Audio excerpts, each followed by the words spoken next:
మీరు చూస్తున్నటువంటి చర్చి తంగెడ క్రీస్తు లూథరన్ దేవాలయం. మీకు వాక్యం అందించే దైవజనులు భాగ్యరాజు గారు. ఈ వీడియో అందిస్తున్నటువంటి బ్రదర్ సంకుల సురేష్, క్రీస్తు యూట్యూబ్ పరిచారకుడు, దాచేపల్లి.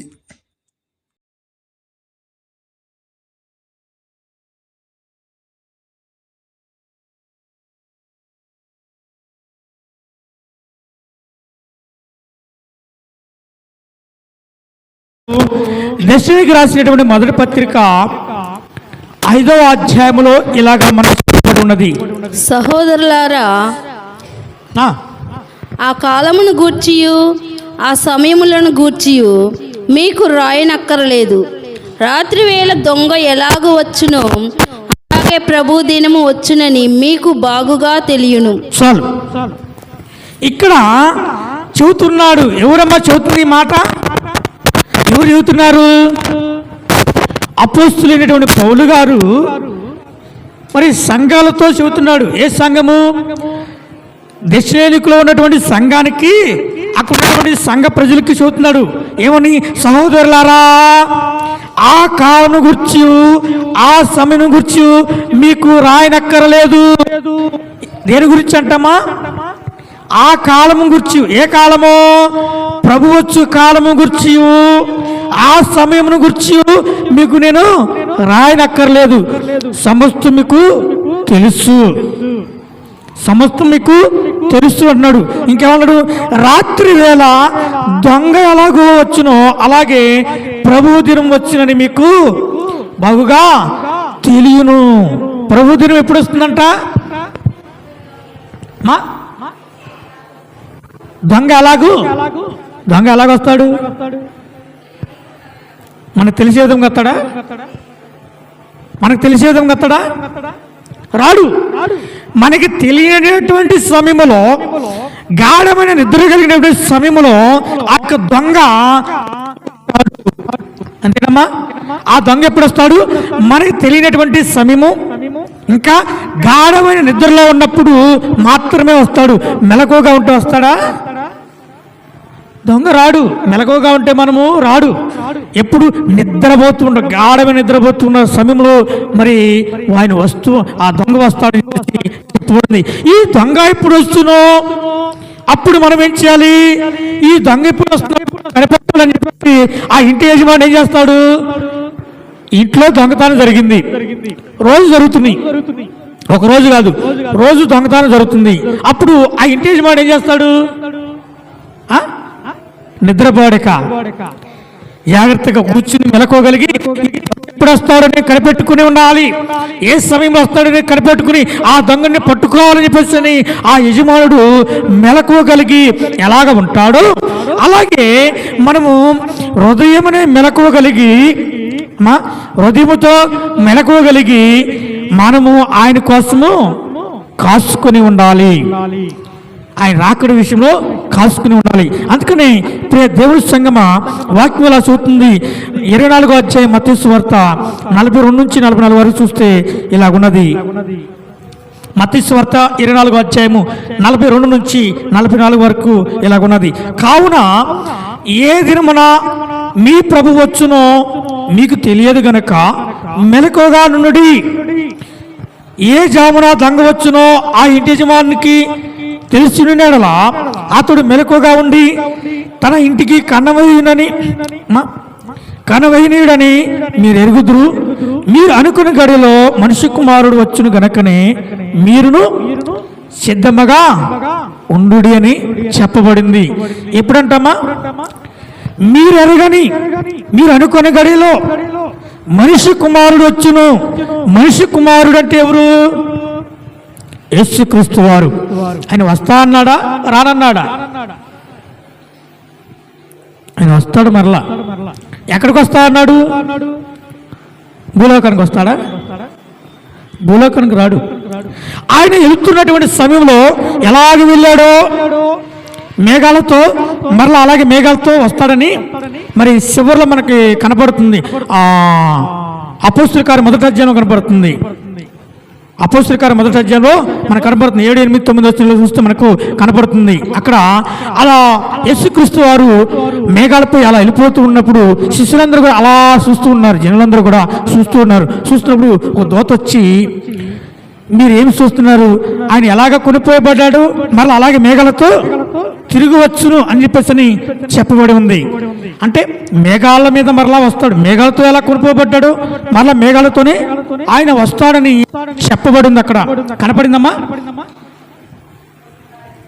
1వ అధ్యాయంలోనే, 1వ అధ్యాయంలోనే 7, 8, 9 వచనాలు ఉండి చూడండి. 6 నుంచి తీయండి.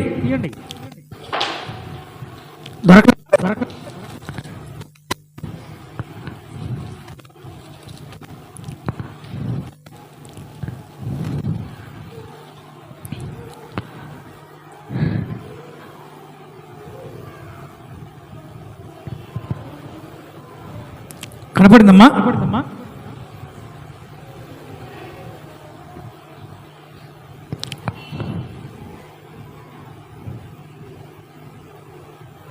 చూస్తూ ఉంటారు. అప్పుడు 10వ వచనంలో చూడండి, 9 నుంచి, ఈ మాటలు చెప్పి వారు చూస్తుండగా ఆయన ఆరువరమాయను. అప్పుడు వారి కనులకు కనబడకుండా ఒక మేఘం ఆయనను కొనిపోయెను. ఆయన వెలుస్తుండగా వారు ఆకాశం వైపు తెరు చూస్తుండేది.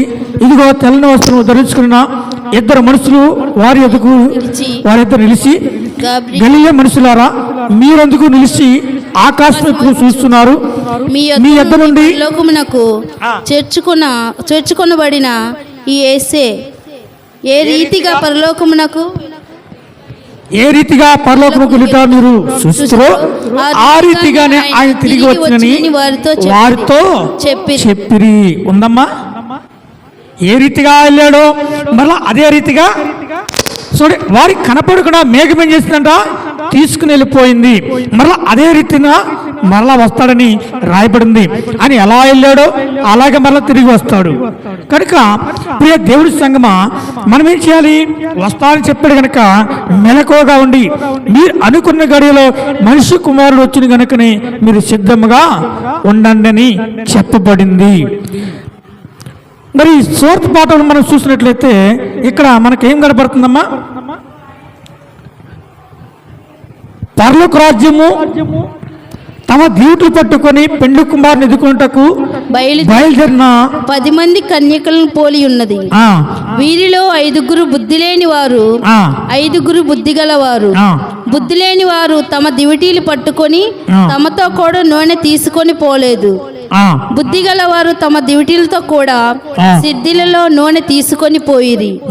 పెళ్లి కుమారుడు ఆలస్యం చేయగా వారందరూ కునికి నిద్రించుచుండగా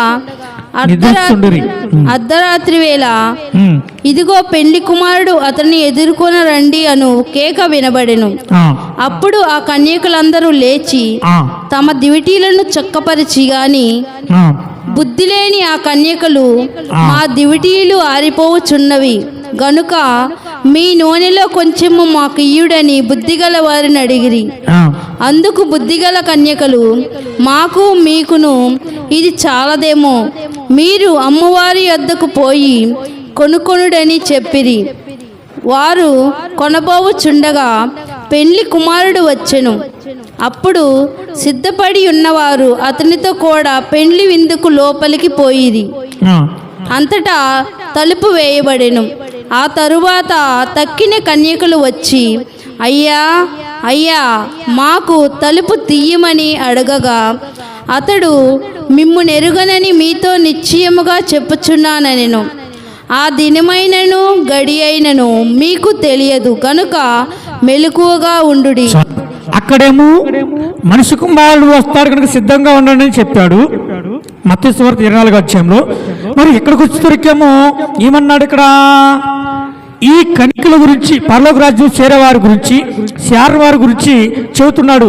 చేరవారు చేరనవారు ఎవరంటే ఈ బుద్ధి కలిగినటువంటి కన్యకలేమో ఎక్కడికి వెళ్ళారు? ఈ బుద్ధి కలిగినటువంటి కన్యకులు జ్ఞానం కలిగిన వారు కనుక వారికి ఉన్నటువంటి సంఘములో కూర్చుని వారి సంఘ దైవజనులు చెప్పే ప్రతి విషయము గ్రహించుకుని జాగ్రత్తగా శ్రద్ధగా విని వారి హృదయంలో ఆ యొక్క మాటలను ఏం చేసుకున్నారు? భద్రపరుచుకున్నారు. ఎవరు వీరు? బుద్ధి కలిగిన కన్యకులు. ఎటు పడితే అటు తిరగకుండా, ఎక్కడ పడితే అక్కడికి వెళ్లకుండా వారి యొక్క సంఘములనే ఉండి వారి సంఘములో దైవజనులు చెప్పే ప్రతి విషయమును జాగ్రత్తగా ఆలకించి హృదయంలో భద్రపరుచుకుని ఉన్నారు.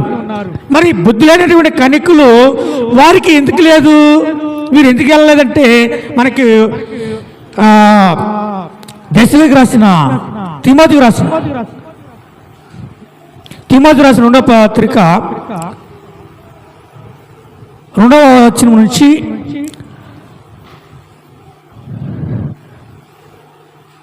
4వ వచనం వరకు చదువుకుందాం. బుద్ధి లేని కన్యకుల విషయంలో ఎందుకు అలా జరిగిందంటే, ఏం కొరవైందంటే, తిమోతికి రాసిన 2వ పత్రిక 4వ అధ్యాయము 2వ వచనం నుంచి 4వ వచనం వరకు తీసిరా.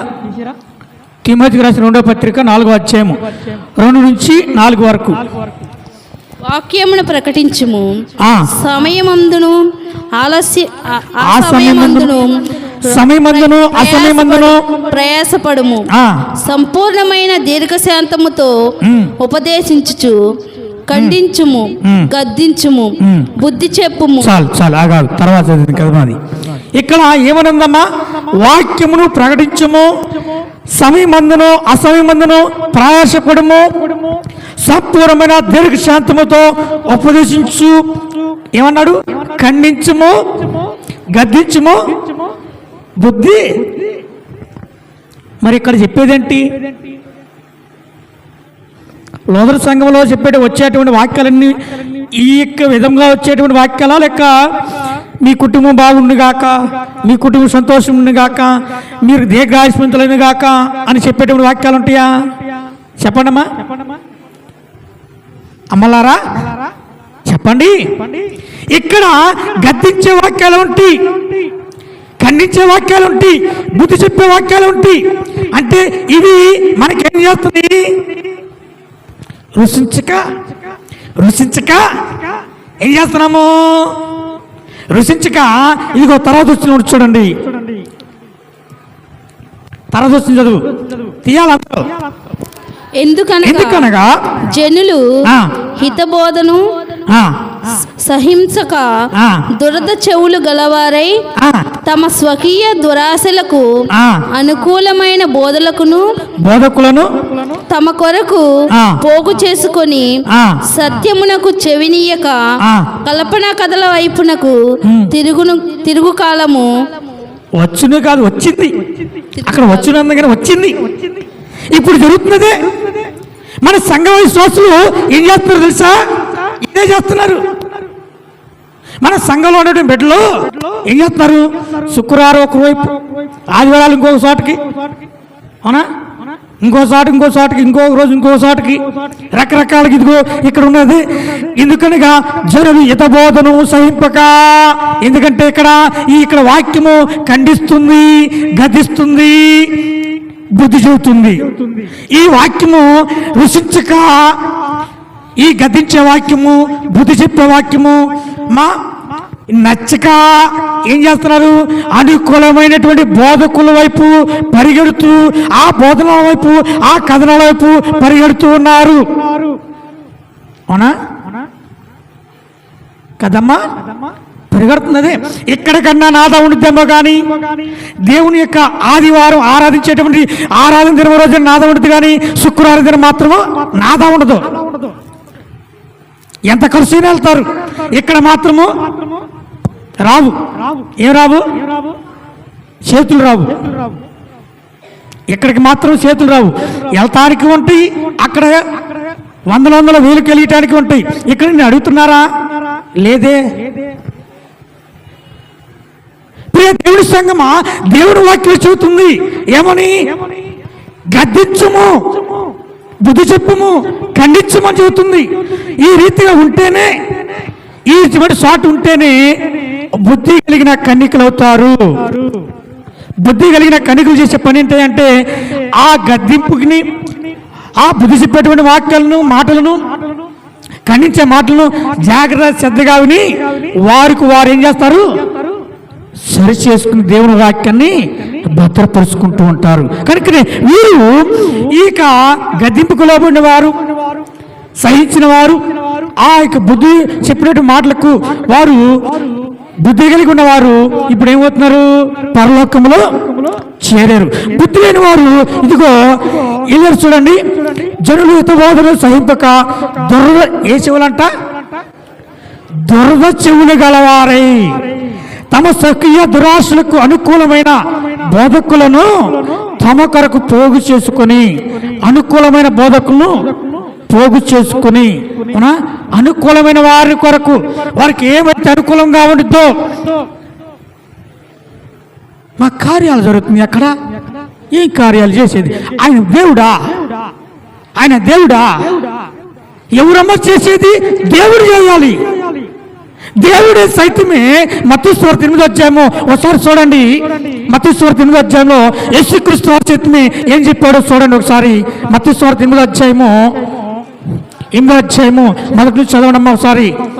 8వ అధ్యాయం, మత్తయి సువార్త 8వ అధ్యాయంలో మరి చూడండి. ఆయన ఆ కొండ మీద నుండి దిగి వచ్చినప్పుడు బహు జన సమూహములు ఆయనను వెంబడించెను. ఇదిగో కుష్ఠిరోగి వచ్చి ఆయనకు మ్రొక్కి ప్రభువా నీకిష్టమైతే నన్ను శుద్ధినిగా చేయగలవా నేను. అందుకు ఆయన చేయి చాపి వాణ్ణి ముట్టి నాకిష్టమే నీవు శుద్ధుడవు కమ్మని చెప్పగా తక్షణమే వాని కుష్ఠిరోగము శుద్ధి ఆయను. తక్షణమే నాకిష్టమే నువ్వు బాగుపడుతూ నాకు ఇష్టమని చెప్పా ఎప్పుడైతే అన్నాడు వెంటనే ఆ కుష్ఠరోగము పోయింది. ఆ తర్వాత ఏమన్నాడు కానీ, అప్పుడు యేసు ఎవరితోనూ ఏమీయూ చెప్పకు ఏమన్నాడు ఇక్కడ, జరిగిన కార్యాన్ని బట్టి, అద్భుతాన్ని బట్టి ఎవరితోనూ ఏమి చెప్పొద్దు సుమి, ఎవరితో ఏమి చెప్పొద్దు సుమి, కానీ నీవు వెళ్ళి వారికి సాక్షార్థమై నీ దేహమును యాజకునికి కనపరుచుకుని మోషే నియమించిన కానుక సమర్పించమని వానితో చెప్పెను. ఏమని చెప్పాడమ్మా? చేసింది ఎవరు? అక్కడ కార్యం చేసింది ఎవరు? యేసుక్రీస్తు వారే కదా. మరి ఇదేమి యాజకుల దగ్గరికి వెళ్ళమన్నాడు? యాజకుడు ఎక్కడ ఉంటాడు? దేవాలయంలో ఉంటాడు. యాజకుడు ఎక్కడ ఉంటాడు? దేవాలయం దగ్గర ఉంటాడు. అవునా? సంఘ దేవాలయంలో ఉంటాడు యాజకుడు, అక్కడ ఉంటాడు. అక్కడికి వెళ్ళి వారందరికి సాక్షార్థంగా నీ దేహమును కనపరుచుకుని సాక్షి చెప్పమన్నాడు. ఇక్కడ మోషే ధర్మశాస్త్ర ప్రకారం మరలా కానుకేసుకున్నాడు. కానీ మనమేం చేస్తున్నాము? నీ యాజకుడు నచ్చడు, నీ యాజకుడు ప్రార్థన నచ్చదు, నీ యాజకుడు అంటే నచ్చడు అసలు. మరి పక్కంటి వారు అయితే గౌరవం ఎక్కువ. వారికి అభిషేకం లేకపోయినా, ట్రైనింగ్ లేకపోయినా, ఏది లేకపోయినా కానీ వారి మాటకు అయ్యారు. నీ సేవకుడు లక్షలు బట్టి చదువుకుని ట్రైనింగ్ పొంది వచ్చి నీకు బోధిస్తున్నా కానీ బోధిస్తుంటే ఇది రుచించక నీకు అనుకూలమైన రీతిలో మీరు పరిగెడుతున్నారు. వారికి ఎటువంటి ట్రైనింగ్ లేదు, వారికి ఎటువంటి ట్రైనింగ్ ఉండదు, చదువు లేదు. అవునా? ఏదో 4 మాటలు నేర్చుకుని వచ్చి 4 మాటలు చెబుతూ ఉంటారు. దానినే పట్టుకుని అబ్బా ఈయన బాగా చెబుతున్నాడు, మరలా రండి అయ్యా మా ఊరు రండి, మరలా రండి, మళ్ళీ పెట్టండి మా ఊర్లో, మరలా పెట్టండి. అవునా? ఈ మధ్య ఇంకో మాట వినబడుతుంది. మరంట ఆ ఊరు పాస్టర్ గారంట ప్రార్థన చేస్తంట తుఫాను వెళ్ళిపోయిందంట. గొప్ప ప్రార్థన అంట అయింది. మట్టంపల్లి పాస్టర్ గారు ప్రార్థన చేస్తాను, గొప్ప దైవజుడు అంట. ఆయన ప్రార్థన చేస్తే తుఫాను వెళ్ళిపోయిందంట. మరి ఈ 4 సంవత్సరాలు బిట్టి వచ్చి తుఫాన్లని ఎవరు బాగొట్టారు? ఈ 4 సంవత్సరాలు కరువుగా వచ్చి వర్షం ఇలా కరువు వచ్చింది. మరి వర్షం కొరకు ఎవరు ప్రార్థన చేశారు? ఆయన వచ్చేసాడు కదా, అంతే కదమ్మా. ఆయన వచ్చి ఇక్కడ ప్రార్థన చేశాడు కదా, ఆయన వచ్చి ఇక్కడ వర్షం ఆఫ్ చేశాడు కదా, వచ్చి ఇక్కడ మన భోజనాలు జరుగుతున్నాయి, వర్షం కుమ్మొచ్చింది, వర్షం పడుతుంది. మరి ఆయన వచ్చి ప్రార్థిస్తూ వర్షం అయిపోతే మన భోజనాలు తిన్నాం ఇక్కడ కదా, కదమ్మా. మనం భోజనాలు తిన్నాం కదా, ఆయన వచ్చి ప్రార్థన చేయగానే వర్షం అయిపోయింది, వచ్చి ఇక్కడ భోజనాలు పెట్టుకుని తిన్నాం మనం. శుక్రవారం పూట మన భోజనాల సమయంలో చుట్టూ కమ్ముకొచ్చి నల్లగా పట్టుకొచ్చి వర్షం పడుతూ ఉంది.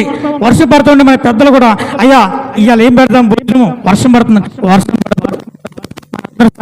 ప్రార్థన చేస్తే వర్షం ఆగిపోద్ది అన్నాను. ఆగిందా ఆగలేదమ్మా? వర్షం కోసము మన ప్రార్థన పెట్టాము, వర్షం కోసం ప్రార్థన పెట్టాము. అక్కడ ప్రార్థన చదువుతూ ఉండగానే ఏమొచ్చింది? వర్షం లేదు, కరువు అయిపోయింది, ఎండ పంట పొలాలు ఎండిపోయినాయి. వర్షం కొరకు ప్రార్థన చేస్తే వర్షం పడలేదా? చేసేది ఎవరమ్మా? కార్యం చేసేది ఎవరు? దేవుడు. నేను కూడా కాదు, మనందరం కలిసి చేసిన ప్రార్థనకి దేవుడు మొరాలకించి ఏం చేశాడు కనుక దేవుని సంఘంగా గమనించండి. నీకింత వారికి లేనటువంటి విషయాలు ఎన్నో కార్యాలు జరిగినా కానీ అప్పుడు వాళ్ళు లేరుగా, మరి వాళ్ళు చేయలేదుగా, మరి అప్పుడేమైంది కనుక గమనించుకోండి. నీవు ఈ దుర్దగల శివులు గలవారిగా నువ్వు ఉండి ప్రవర్తించావా, అటు ఇటు పరిగెత్తావా, రేపు నీ గతి కూడా బుద్ధి లేని కణికల్లాగే ఉంటుంది. బుద్ధి కలిగిన కణికలు లోపలికి మాత్రం వెళ్ళిపోయారు. బుద్ధి లేనటువంటి కణికలు అమ్మా, జ్ఞానమైనటువంటి కణికలు ఎక్కడున్నారు? బయట ఉన్నారు, పరలోక రాజ్యానికి బయట ఉన్నారు. కనుక ప్రియ దేవుని సంగమా, ఎవరు ఏ మనుషుడు ఏమి చేయలేడు, ఏ మనుషుడి దగ్గర ఏ శక్తి లేవు. సామాన్యమైన మనుషులు మాత్రమే ఎవరైనా కానీ చేసేది ఒక దేవుడు మాత్రమే. ఏ కార్యం చేసినా, ఏ అద్భుతాలు చేసినా, వర్షం కురిపించినా, వర్షం ఆగిపోయినా కానీ అది దేవుడు మాత్రమే చేయగలడు. కనుక మనం స్తుతించాల్సింది, గణపరచాల్సింది దేవుడు మాత్రమే. ఏ మనుషులు మనం గణపరచాల్సిన పని లేదు.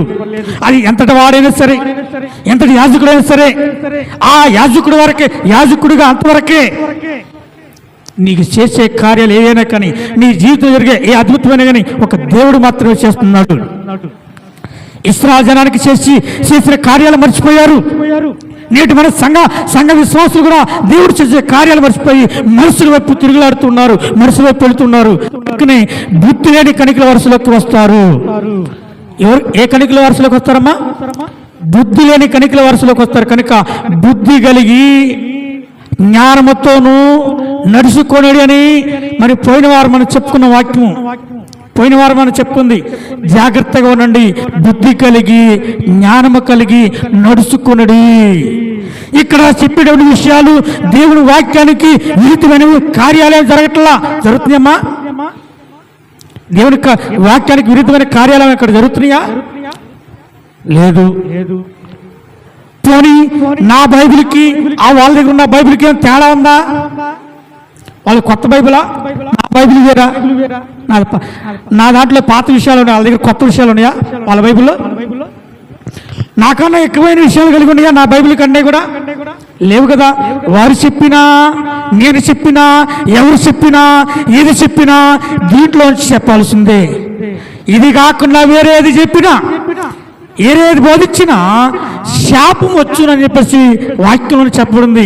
దీంట్లో సున్నా తీసేసిన కలిపిన, సున్నాను తీసిన కలిపినను దీంట్లో ఉన్న శాపాలన్నీ వచ్చునుగా కానీ రాయబడింది. లేదమ్మా? రాయబడలేదా? అమ్మా ఉంది, గ్రంథంలో రాయబడి ఉంది. కనుక ప్రియ దేవుని సంగమా, మనము జాగ్రత్తగా ఉండాలి.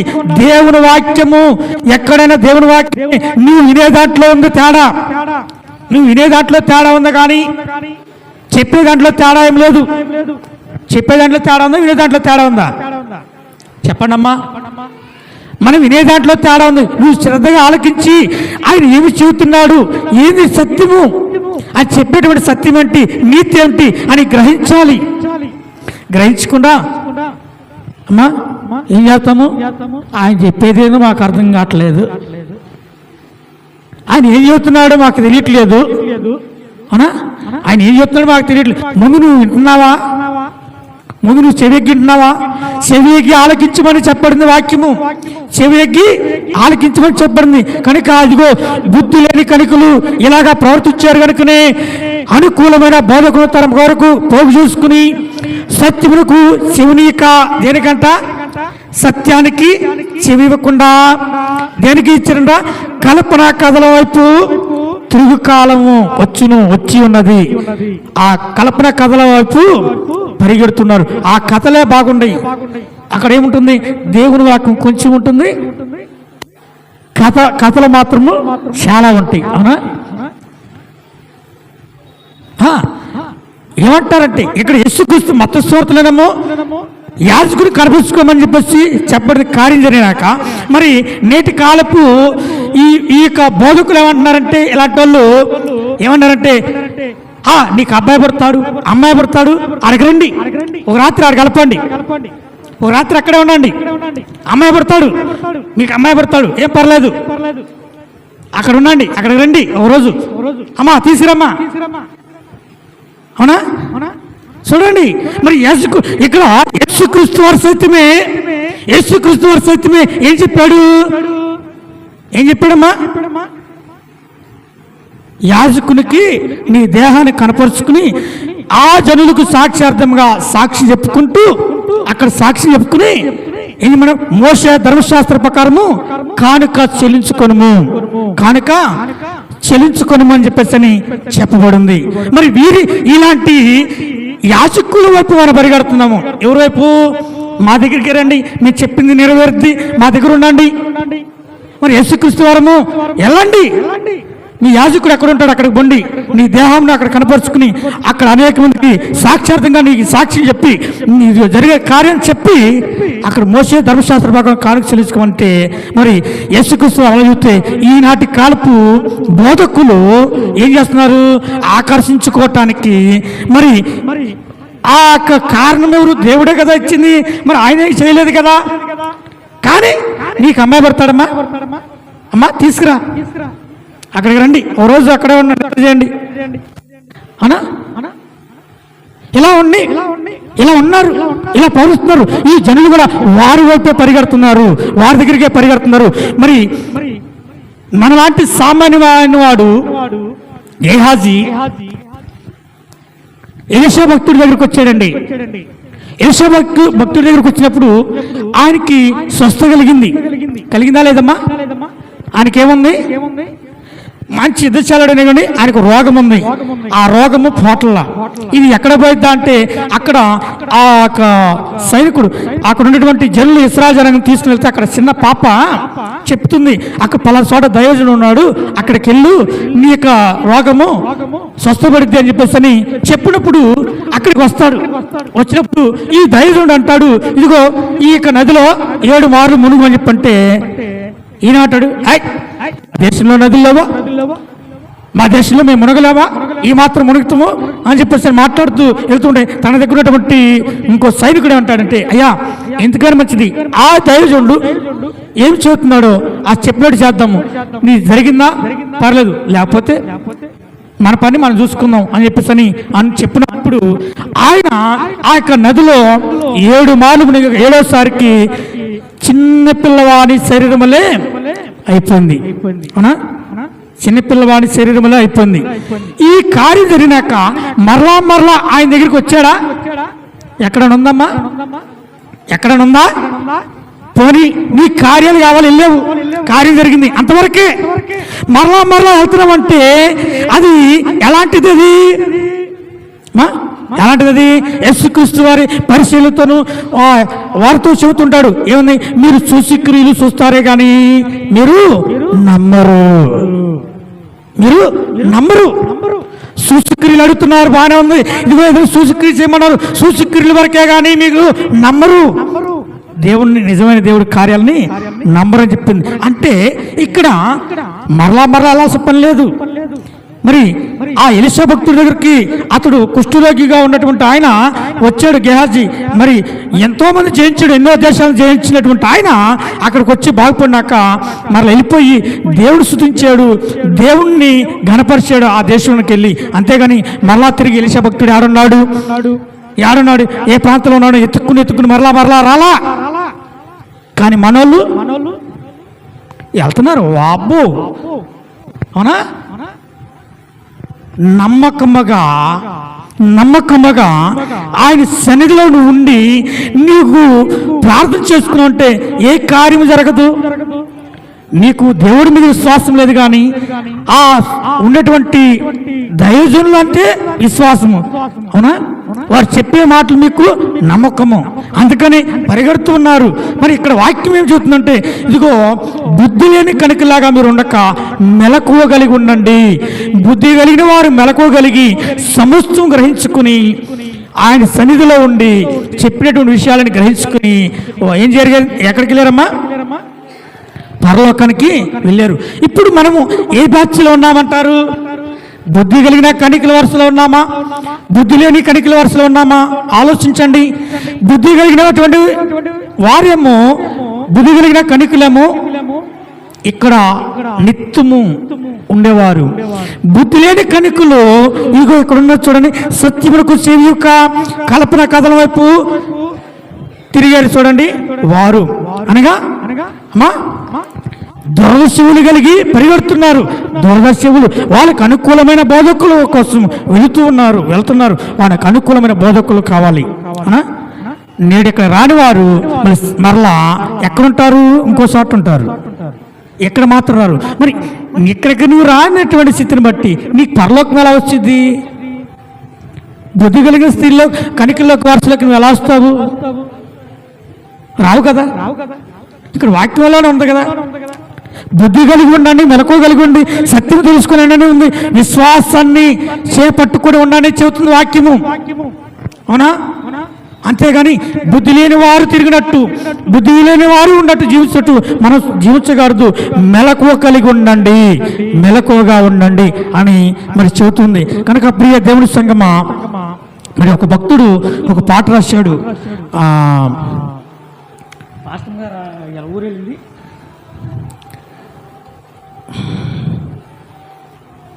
మెలకువగా ఉండండి అని ఒక భక్తుడు పాట రాశాడు. ఆ పాట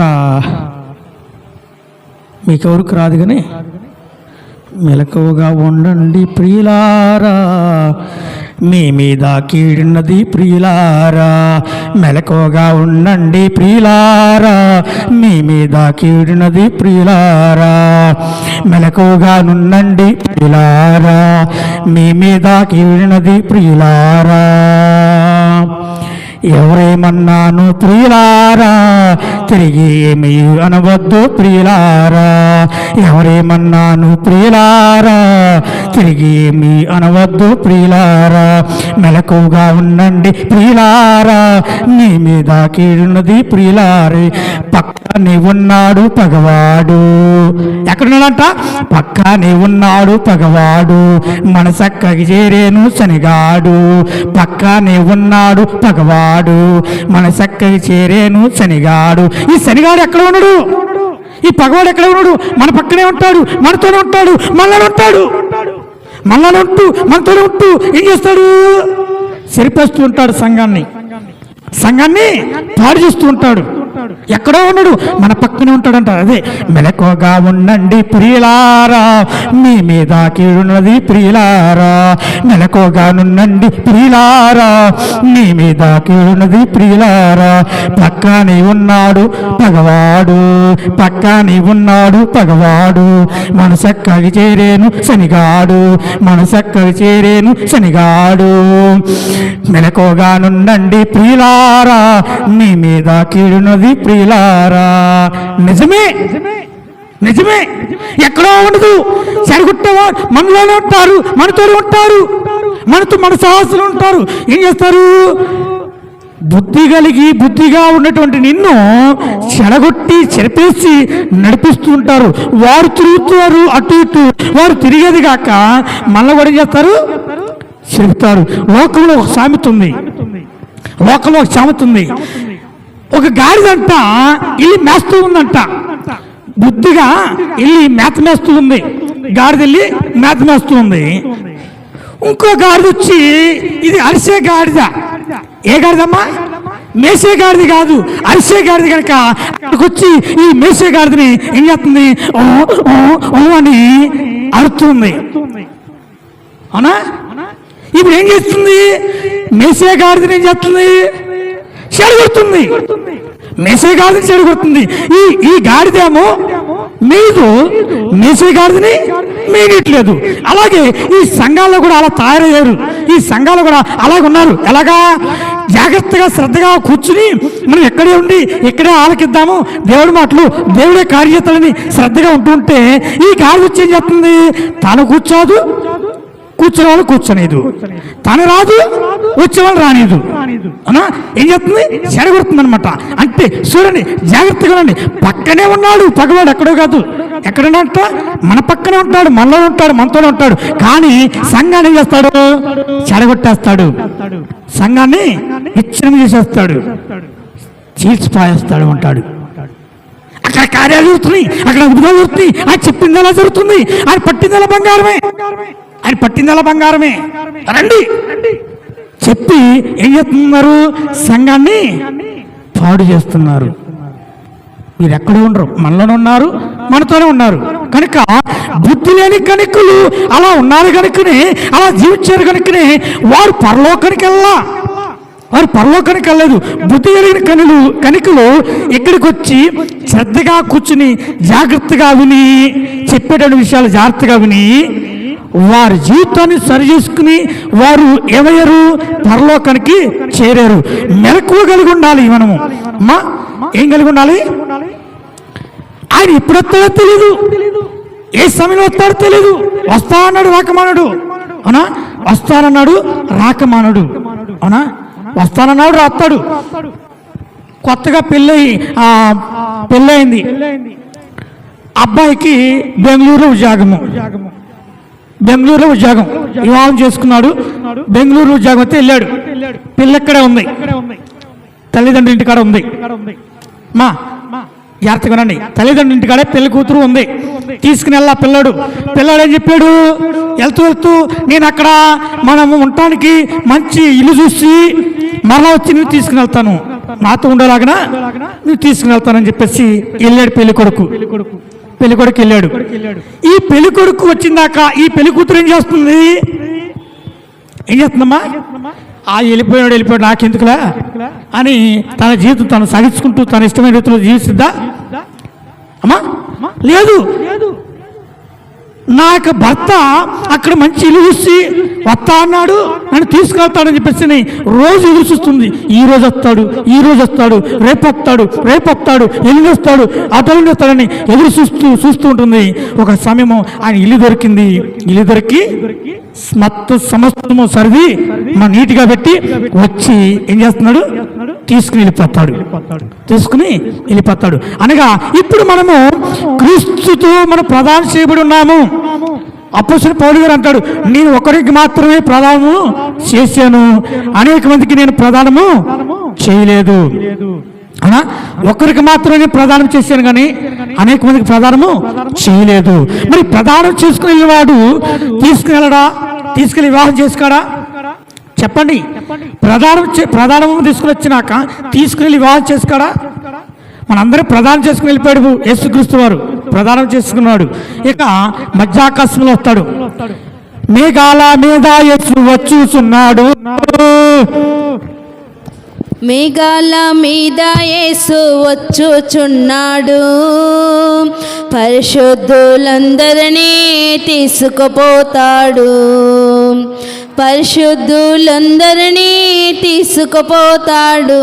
యేసు వరుడుగా వచ్చుచున్నాడు, భూలోకమంతా తెలుసుకుంటాడు.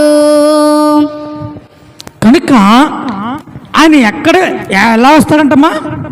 మేఘాల మీద వచ్చి మనందరినీ అంటే అందరిని తీసుకెళ్తాడా? కొందరిని. ఆ కొందరు ఎవరు? బుద్ధి కలిగిన కన్యకులు, మెలకువ కలిగి, బుద్ధి కలిగి, జ్ఞానము కలిగి జీవిస్తుంటారు. అనగా యేసుక్రీస్తు వారి మీద విశ్వాసం కలిగి, ఆ విశ్వాసం జీవితం కలిగి ఉంటారు. వారందరినీ ఆకర్షించుకుని అక్కడ మధ్యాకాశంలో తీసుకుని వెళ్ళిపోయి అక్కడ ఏం చేస్తాడంట? అమ్మా పెళ్లి జరుగుద్ది. ఎన్ని సంవత్సరాలు? 7 సంవత్సరాలు పెళ్లి జరిగిద్ది. 7 సంవత్సరాలు అక్కడేమో పప్పులు, 7 సంవత్సరాలు అక్కడ పప్పులు పెడతారు, పిండొంట్లు ఉంటాయి, మంచి పలా ఉంటుంది. అందరికి ఇష్టం కదా, మంచి పలా ఉంటుంది ఆడ. అనేక వెరైటీలు, స్వీట్లు, అన్ని రకాలు ఉంటాయి అక్కడ. మన ఎక్కడైతేనేమో తిప్పలు, కష్టాలు, బాధలు, వేదనలు ఇవన్నీ తట్టుకోలేక అయ్యో నాకెందుకు ఈ జీవితము, నేనేమైపోవాలి, లాభం లేదు, ఈ జీవితం నాకు వద్దు అని చెప్పేసి రైలు కింద పోయినా ఏమి కాదు. ఒక లబ్బర్ మీద ఒక చక్రం ఎక్కి దిగితే ఆ లబ్బర్ ఎలాగ అట్టాగి ఉంటుందో అలాగుంటుంది. మనకేం కాదు.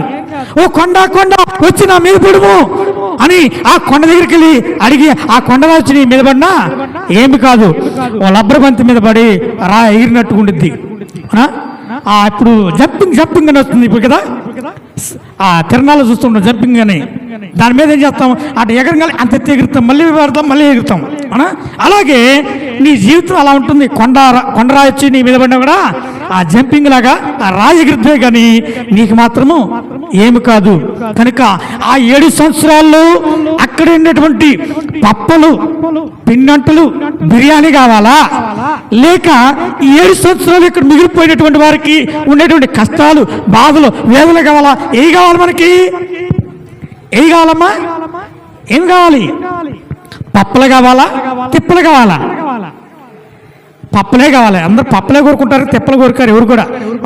కనుక మనము బుద్ధి కలిగి, జ్ఞానము కలిగి, జాగ్రత్తగా ఆలోచించి దేవుని యందు విశ్వాసం కలిగి ఉందాము. మరి యోహాను గారు రాసిన మొదటి పత్రిక 2వ అధ్యాయము 8వ వచనం ఇలాగ ఉన్నది చూడండి.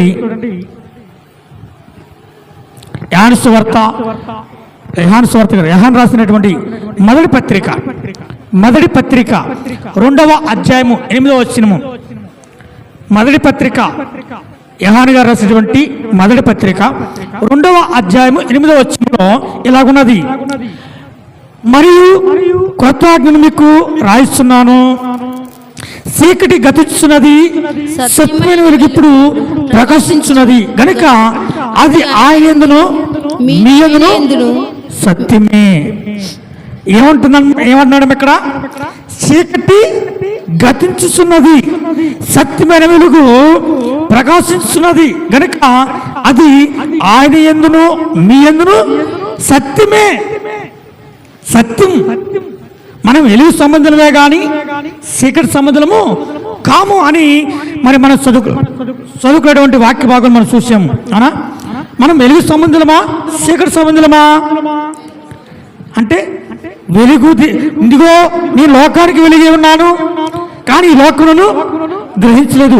ఎవరైతే నా యొక్క వెలుగు నీళ్ళలో ఉంటారో వారు వెలిగింపడతారని చెప్పబడే రీతిగా మనందరము ఆ వెలుగు వాక్యములకు మనం వచ్చున్నాం కనుక, వెలుగు సన్నిధిలకు మనం వచ్చున్నాం కనుక ఈ వెలుగు మనల్ని ఏం చేస్తుంది?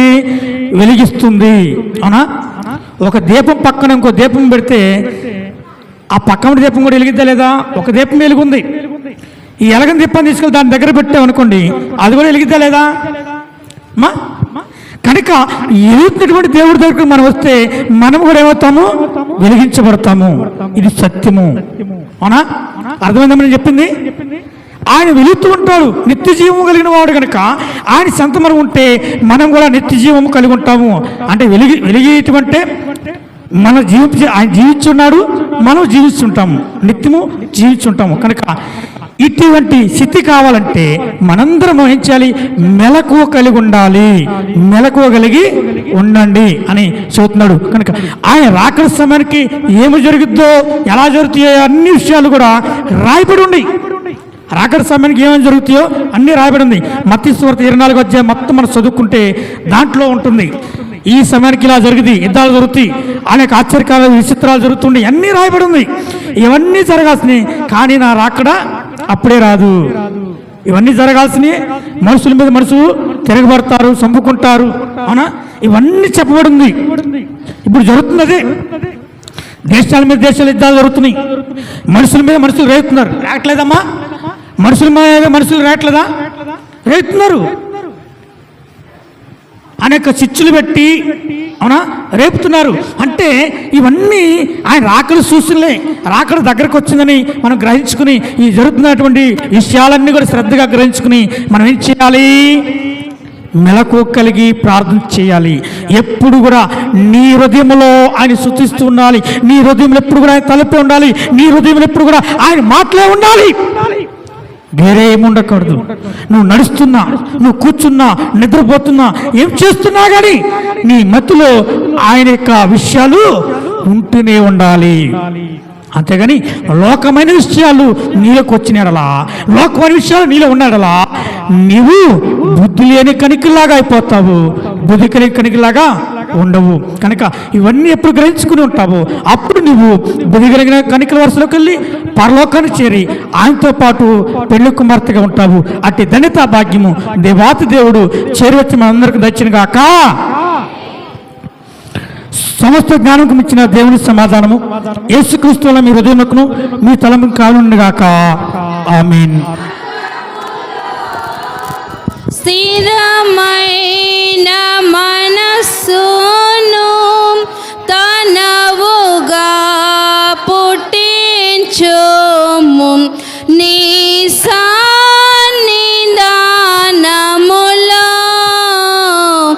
నుండి నన్ను త్రోసివేయకుము,